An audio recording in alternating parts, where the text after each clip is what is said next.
estaba compartiendo un tema y él dijo lo siguiente: Jesús no perdió a ninguno de sus discípulos. Y un estudiante que estaba en la clase le hizo la pregunta: pero Jesús perdió a Judas.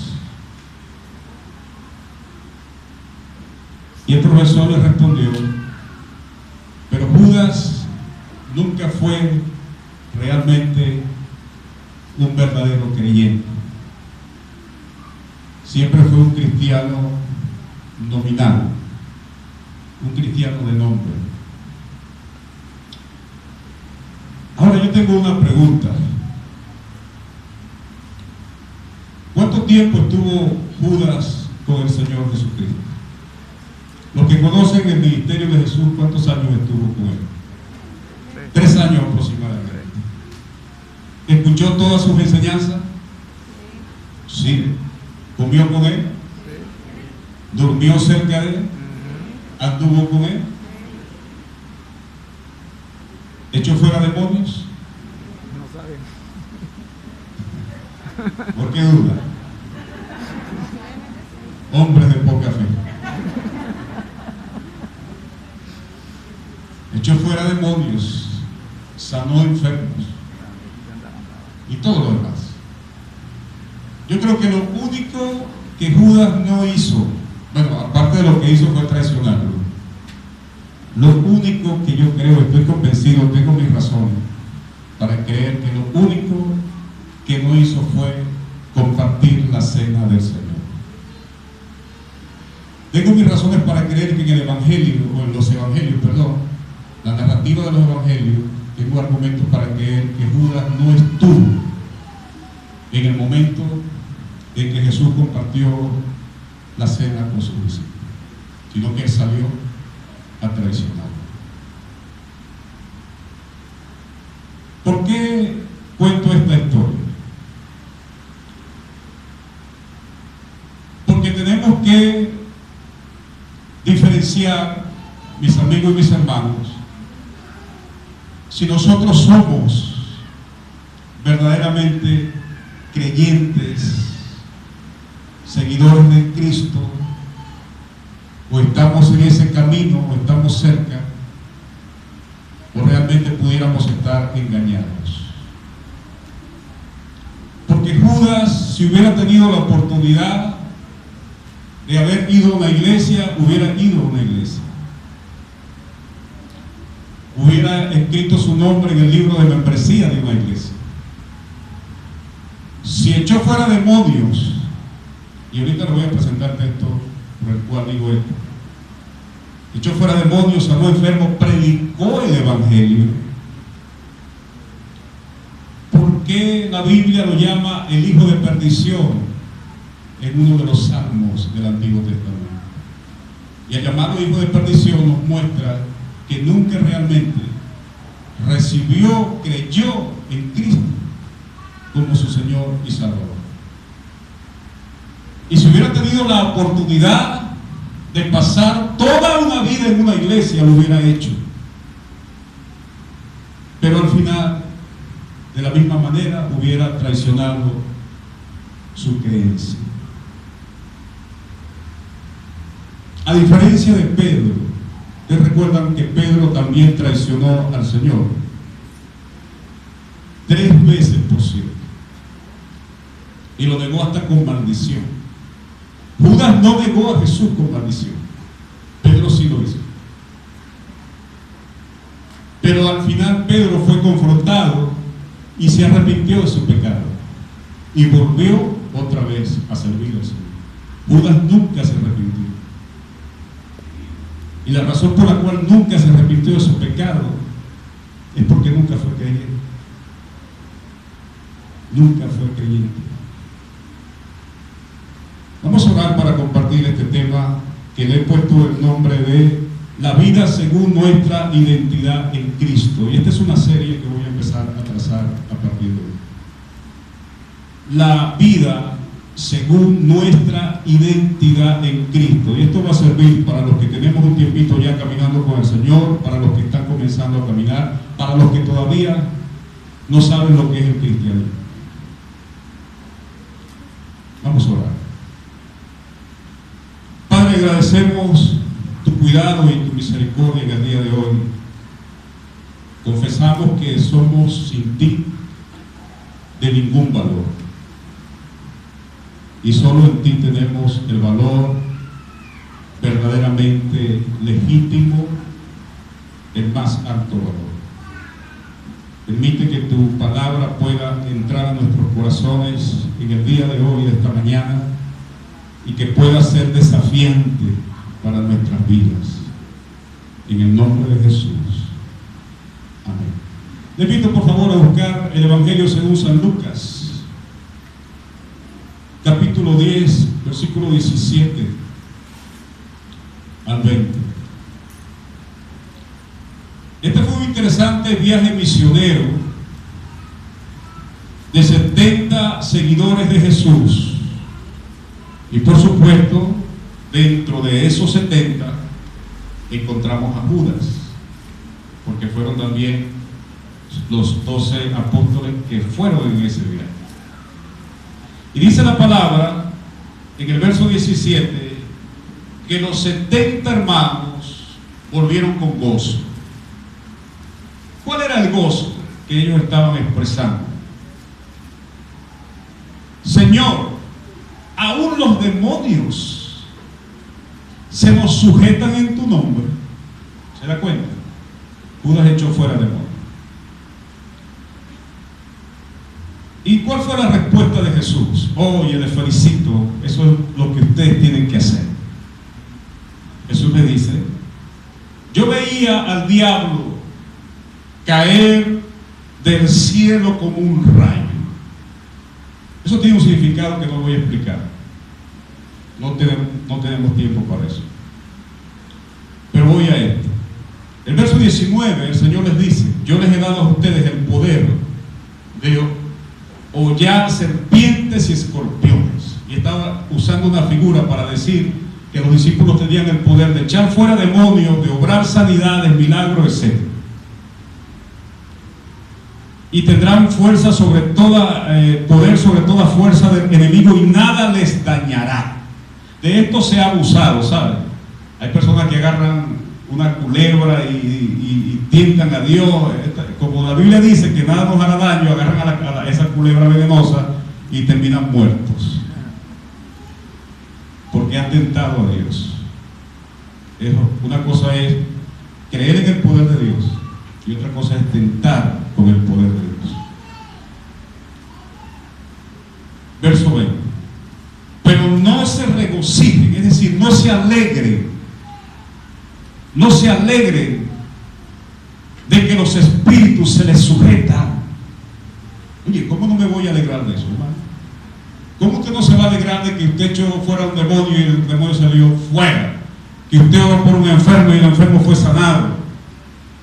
Gloria a Dios. Que Dios lo usó para un milagro. ¿Cómo no nos vamos a alegrar de eso? Claro que tenemos que alegrarnos de eso. Pero Jesús no está censurando el hecho de que ellos habían hecho eso, porque ya, si te das cuenta, en el verso 19 les está diciendo, yo les he dado a ustedes poder. Sería una contradicción decir que el Señor ahora no se estaba alegrando de eso. ¿Qué es lo que está ocurriendo en el verso 20? Balance.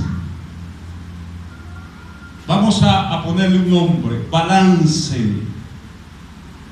Está bien lo que ellos habían hecho,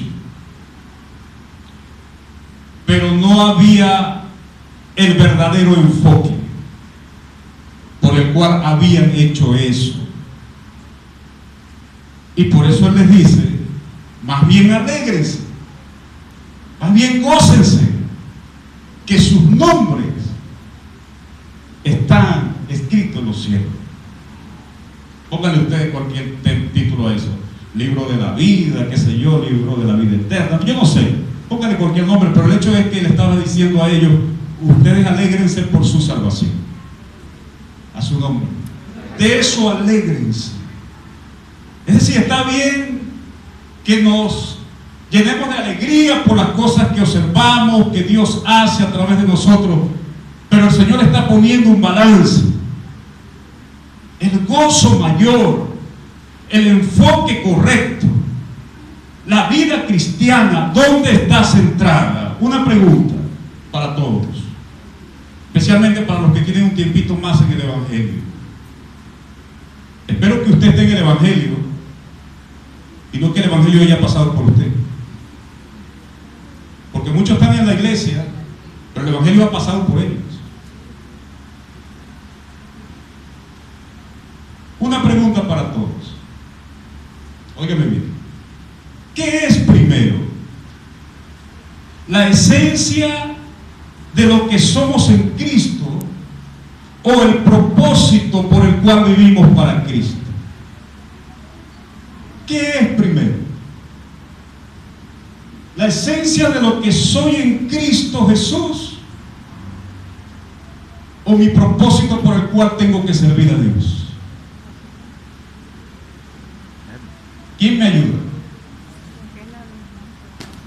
Tienen la respuesta, pero no la quieren decir. Tienen temor a equivocarse, ¿verdad? Nadie les gusta pasar pena en medio de un poco de gente. Pero la respuesta es la esencia. La esencia de lo que soy es primero, antes que el propósito por el cual yo soy. Me va a ir entendiendo un poquito, no se preocupe. Lo importante es quién soy en Cristo, no lo que hago en Cristo. Y por eso hoy en día muchos creyentes en las iglesias están desenfocados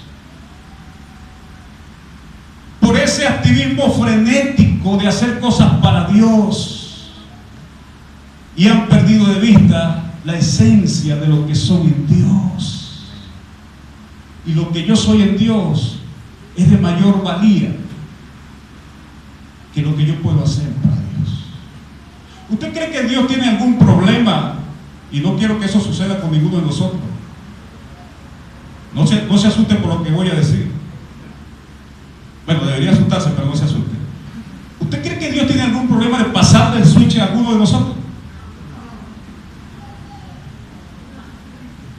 No se asuste. ¿Usted cree que... Voy a poner mi ejemplo para que usted no se asuste. ¿Usted cree que Dios tenía algún problema conmigo de llevarme con el Señor en el tiempo que estuve convaleciente? ¿Usted cree que Dios tuvo algún problema de pensar que la iglesia no iba a seguir su marcha, que en mis actividades de asigeo iba a pasar algún problema con otras actividades, ministerios que yo desarrollo afuera? No, hermano, Dios no tiene problema en eso. Es más, quiero decirle que en este tiempo de pandemia Dios cerró a la iglesia, a su nombre. Dios bajó la Santa María de los templos, ¿sí o no? Por mucho tiempo. Ahora se han reabierto, gloria a Dios. Pero fíjense a dónde es capaz de Dios mostrarnos que no tiene problema en hacer algunas cosas. E increíblemente, la iglesia en el mundo se ha multiplicado para su gloria. A buen tiempo de pandemia. Ha sido uno de los tiempos más interesantes porque ha sido un tiempo de mayor crecimiento para el Evangelio a nivel mundial. Qué interesante. Otra pregunta. Entonces ya estamos claros que lo importante no es el propósito por el cual tú vives. Es importante, pero no es lo más importante. Lo más importante, ¿cuál es? La esencia de lo que yo soy en Cristo. Eso es lo más importante. Primero recuerde eso hoy, no se olvide de eso. Es lo más importante. Otra pregunta.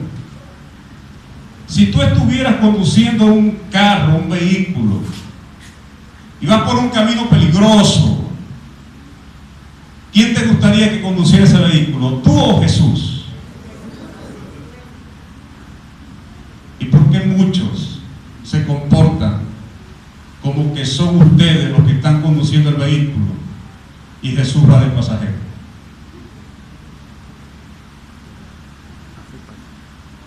Muchos están tomando decisiones equivocadas, pero dicen: Jesús es mi Señor.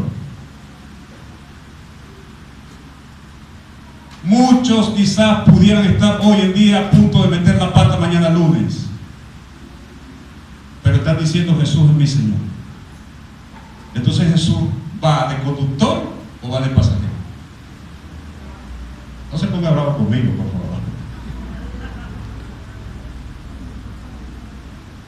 Cuando trazamos la serie de Apocalipsis, el último mensaje de esa serie fue la iglesia de Laodicea. Y hay un pasaje interesante que está en el capítulo 3, verso 20. No sé si alguno lo recuerda. ¿Qué dice Apocalipsis 3:20? Jesús está tocando la puerta, recuerden. Aquí yo estoy a la puerta y yo llamo. Si alguno abre la puerta, entraré, cenaré con él y él conmigo. Y es bueno ese pasaje para evangelizar. No digo que no, pero no es el enfoque. Porque Jesús está hablando es a la iglesia. Y en la Odisea muchos habían dejado a Jesús por fuera. Jesús no estaba adentro, Jesús estaba afuera, tocando la puerta. Entonces, si yo digo que voy por un camino peligroso, yo preferiría que conduciera el Señor. Usted me está entendiendo la idea, ¿no? La ilustración. El carro es tu vida. El carro son las decisiones que tú estás tomando o que estás pensando tomar. Pero si está diciendo que Jesús es tu Señor y tú eres el que vas manejando, ten cuidado. Te vas a estrellar.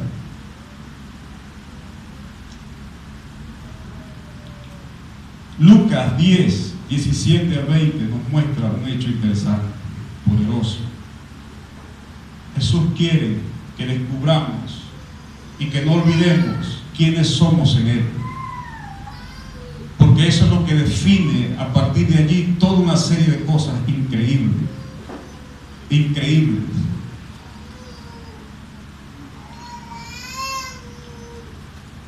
Un joven estaba alardeando que su padre había sido miembro de la iglesia por muchos años. Pero lo que yo recuerdo de ese hermano, que toda su vida no tuvo compromiso con su iglesia. Su actitud era una actitud de rebelión todo el tiempo. No tenía menoscabo de hablar mal de los pastores. Y su hijo estaba alardeando que él había sido miembro de su iglesia por más de tantos años. Yo observo que el modelo que ese joven está siguiendo fue el mismo modelo de su padre. Mi pregunta es, ¿qué pasó en el camino? ¿Qué realmente transmitió ese padre a su hijo? Tengamos cuidado, mis hermanos, si hablamos mal de nuestros líderes, si hablamos mal de nuestras iglesias, delante de nuestros hijos, porque ese va a ser el modelo que ellos van a copiar tarde o temprano. Y si tenemos esa actitud de rebelde, nuestros hijos copiarán el mismo modelo y la misma falta de compromiso lo van a seguir. El problema es, para mí, que cuando no entendemos la esencia de lo que soy en Cristo, mucho menos voy a entender lo que es la iglesia de Cristo. Algunos creyentes, en verdad les digo con toda tristeza, no estoy aquí triste, sino que lo digo con tristeza, están viviendo vidas divorciadas de Cristo. ¿Por qué? Porque para ellos el domingo es el día del Evangelio. Es el día en que voy a la iglesia. Es el día en que canto al Señor. Pero de lunes a sábado, mi vida es otra cosa. Soy yo el que tomo las decisiones. Jesús está bien el domingo, pero de lunes a sábado mando yo. A su nombre. No diga amén, por favor. Hace años estuve en uno de los encuentros Camino a la Cruz con los jóvenes y siempre me gustaba compartir ese tema la cruz de Cristo. Era el tema que me gustaba que me acercara. Y siempre yo le decía en ese tema a los jóvenes: ustedes no pueden vivir el Evangelio por departamento. El Evangelio se vive en forma integral. Dígame, por favor. Eso significa que si yo voy a vivir el Evangelio, mi familia, mis hijos, mi finanza, mis relaciones dentro y fuera de la iglesia estarán enmarcadas por el señorío de Cristo. Eso es vivir el Evangelio en forma integral. Pero si mi Evangelio solo se reduce el día miércoles de oración, el día domingo, pero hay un departamento que se llama familia y ahí estoy yo y Cristo está afuera, como estuvo en la iglesia de la Odisea. Una relación de noviazgo, pero Cristo está afuera. Me quiero casar, pero Cristo está afuera. Estoy a punto de hacer un negocio, pero Cristo está afuera. Entonces, eso es vivir un evangelio no conforme a Cristo, sino conforme a mis deseos. Y tarde o temprano, la costura se va a mostrar por algún lado, mis hermanos. El saco se va a romper por algún lado. El evangelio no se puede vivir de apariencias. Porque las apariencias tarde o temprano van a reflejar, cuando venga una prueba, cuando venga una crisis, de qué realmente estamos hechos nosotros. Tenemos que entender que si de esto quiero seguir hablando, no se preocupen, y voy a definir qué es identidad. Voy a definir qué es la identidad espiritual en Cristo y qué no es la identidad espiritual en Cristo para todos ustedes. Pero la identidad espiritual en Cristo es muy importante que la entendamos, porque ella marca cómo vamos a ver nuestros matrimonios, cómo vamos a ver nuestras familias, relaciones en la iglesia, conflictos en la iglesia, la razón por la cual muchos jóvenes están desenfocados. ¿Sabe por qué la mayor? Por cierto, una encuesta arrojó lo siguiente. Juan Hock arrojó lo siguiente: de cada 5 jóvenes en la iglesia que tienen firmes sus convicciones y otros 5 jóvenes que no están claros en sus convicciones, muchos de los que no están claros en sus convicciones, ¿saben dónde están buscando ayuda, orientación? No de sus padres. Los jóvenes que no tienen claro su identidad en Cristo se están refugiando en sus amistades, en las cosas del mundo, y los jóvenes que tienen claro sus convicciones están buscando ayuda de sus líderes. Esa es la encuesta que arrojó esta organización. Y eso nos debería mover el piso a nosotros, que todavía tenemos hijos jóvenes o que van camino a la juventud. ¿Dónde tus hijos están buscando ayuda? Porque si tú ni yo tenemos claro quiénes somos en el Señor, ¿tú crees que tus hijos tendrán claridad de quiénes son en el Señor?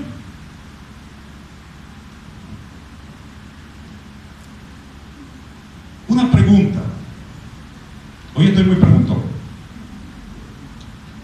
Cuando hablamos del modelo de la vida en Cristo, óigame bien, cuando hablamos del modelo de la vida en Cristo o la vida cristiana, ¿por qué algunos sienten que la vida cristiana es tan pesada? ¿Será que la vida cristiana será una constante carga, una vida sin sabor? ¿O es que la vida cristiana es una vida de gozo y de paz? Y si la vida cristiana es una vida de gozo, de paz, de convicción, de permanencia, ¿por qué algunos están viviendo la vida cristiana como que le costara, como que fuera un remorque la vida cristiana? El pastor David King, que tuve la oportunidad de conocerlo, uno de mis profesores en el seminario coreano, nos enseñó una gran verdad.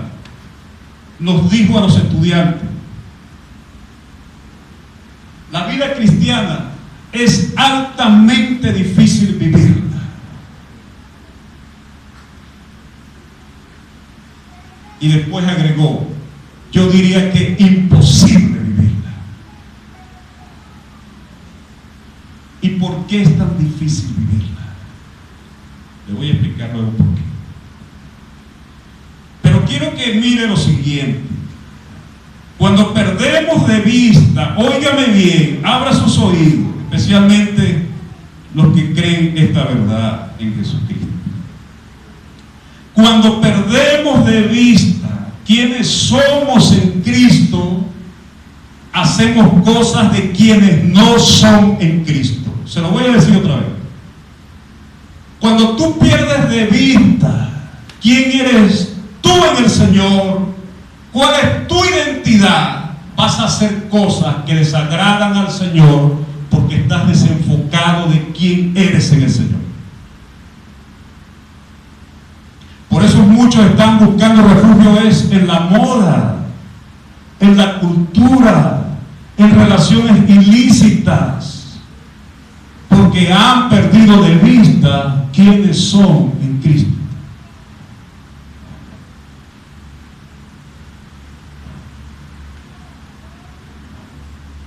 ¿Qué es la identidad? En primer lugar, la identidad sería el conjunto de rasgos o características que nos hacen diferentes o que marcan nuestra diferencia. Algo que me identifica, que me hace distinto. Eso sería la identidad. Ahora, no estoy hablando solo de la identidad, estoy hablando de la identidad espiritual o la identidad en Cristo. De esa identidad quiero hablar. Pero voy a decir que no es la identidad espiritual en Cristo. En primer lugar, terremoto, ¿eh? Óigame bien. ¿Está prestando atención? En primer lugar, no es un credo.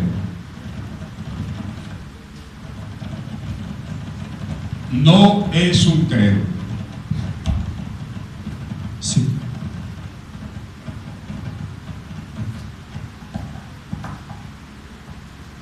No es un credo. O mejor dicho, no es solo un credo. Nosotros podemos preguntar o nos pueden preguntar, ¿tú crees en Jesús? Sí, creo en Jesús. ¿Tú crees que Jesús es el Señor y Salvador de tu vida? Sí, creo que Jesús es el Señor y Salvador de mi vida. Pero la cosa es, eso que acabas de decir, te define, te marca, te hace distinto, te ha transformado, estás convencido, estás dispuesto a morir por esa verdad, estás dispuesto a perder amistades por esa verdad. No que queremos perder la amistad, pero ¿estarías dispuesto a llegar a ese punto por Cristo? ¿Estarías dispuesto o dispuesta a romper una relación en ese nivel por Cristo? Porque si eso no es la disposición, tenemos que preguntarnos realmente si ese credo no solamente está en mi cabeza, sino está marcando la diferencia en mi vida. Entonces la vida cristiana no es un credo. Sí, yo creo en Cristo, levanté la mano para creer y listo. No es un credo. Cuando uno mira el Antiguo Testamento encuentra cosas muy interesantes. Por ejemplo, yo aprendo de Daniel siendo un adolescente. En serio. Uno dice, no, lo que pasa es que hoy en día, hermano, con el avance de la tecnología, los niños nacen jugando un celular. Y es verdad. Usted le pone un celular a un muchachito de 3, 4 años, mire, ya ese se mete en la internet, ya le configura la red, ya le hace todo. Increíble. Pero yo no estoy tan convencido de eso, en el sentido de que cuando yo miro la cultura, yo me encuentro que Daniel, bueno, para los que no saben la historia de Daniel, les resumo el cuento. Daniel fue un jovencito que fue trasladado de su país a un país extraño. Y todo un sistema de idolatría terrible, orgías terribles en ese país. Y eso es para lo cual él fue tomado, y era lo que querían enseñarle. Lo estaban preparando para eso. Ni siquiera nuestros hijos, nosotros los preparamos para eso. Ellos mismos se meten de cabeza en las redes sociales. Pero el caso de Daniel no. El caso de Daniel fue adoctrinamiento puro, bien enfocado, con toda la intención, para que desconociera. Óigame bien, Daniel venía del pueblo de Israel y desde pequeñito había aprendido quién era Dios. Y ahora estaba en un país extraño donde se le quería adoctrinar realmente, quitarle de la cabeza ese Dios y comenzar a instalar en él un sistema totalmente opuesto a Dios. Y usted me dirá, ¿dónde estaban los padres? No estaban allí. Es más, no sabemos dónde estaban, si los habían matado, porque lo habían llevado a esclavitud, pues. Un muchacho solo y con toda la disposición de un mundo tratando de aplastarlo. Pero este niño, este adolescente fue capaz de decir: no voy a comer de lo que le sirven al rey en su mesa. ¿Y sabe qué significa eso? No solamente un no, es la convicción de llegar al punto de perder su vida por esa convicción. En serio. Pero este niño, este adolescente fue capaz de decir: no voy a